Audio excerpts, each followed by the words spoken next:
China behind Great Transshipment Scam costing billions of dollars, White House says. Washington. The White House released a report on August 13th detailing what it called a transshipment scam involving communist China and more than 40 countries. The report describes how goods are illegally routed through third countries to conceal their Chinese origin before being shipped to the United States. The report, titled The Great Transshipment Scam, estimates the annual value of illegally transshipped goods at $40 billion to $303 billion, depending on the methodologies and definitions used by government and private sector sources. For years, the Great Transshipment Scam has led Communist China to launder its exports to more than 40 countries, rob our treasury of tens of billions of dollars, and steal the paychecks of American workers, Peter Navarro, an assistant to President Donald Trump and senior counselor for trade and manufacturing, said during a call with reporters. This report rips the mask off. The report states that China systematically evades U.S. tariffs and other trade measures by routing goods through third-party countries using relabeling, repackaging, reinvoicing, minor processing, false country of origin claims, or other actions. According to the report, these transshipments result in the loss of 450,000 U.S. jobs, a $113 billion to $150 billion reduction in annual gross domestic product, and $19 billion to $26 billion in lost federal revenue.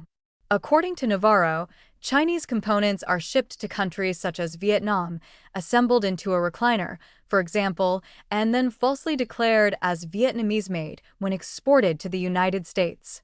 This allows importers to avoid higher tariffs on Chinese goods. Navarro described the practice as modern-day smuggling and said it's far more widespread than many people claim, involving more than 40 countries. It's really a clinic in economics, Navarro said. The report also highlights the administration's initiative to deploy an artificial intelligence-enabled detective border system to help U.S. Customs and Border Protection more effectively identify products transshipped illegally. In June, Trump signed an executive order aimed at stopping transshipment by making customs enforcement stronger and improving trade transparency.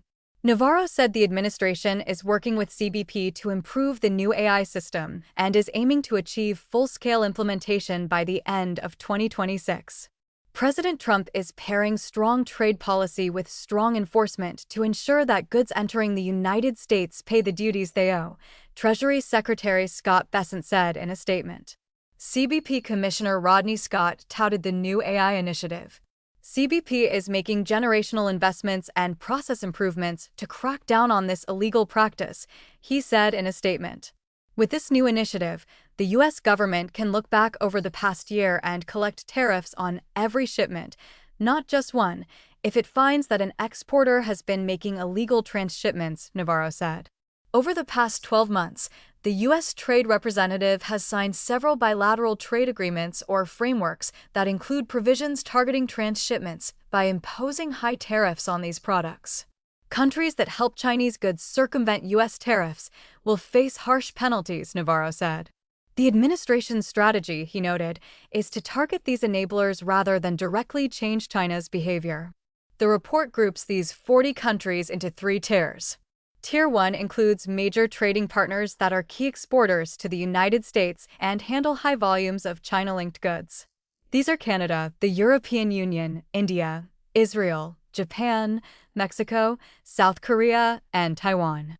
Tier 2 includes countries with significant volumes of illegal transshipment and deeper integration into China-linked supply chains. These countries are Brazil, Indonesia, Malaysia, Thailand, Turkey, and Vietnam. Tier 3 comprises smaller economies with lower absolute volumes of illegal transshipment, such as Argentina, Bangladesh, and Sri Lanka.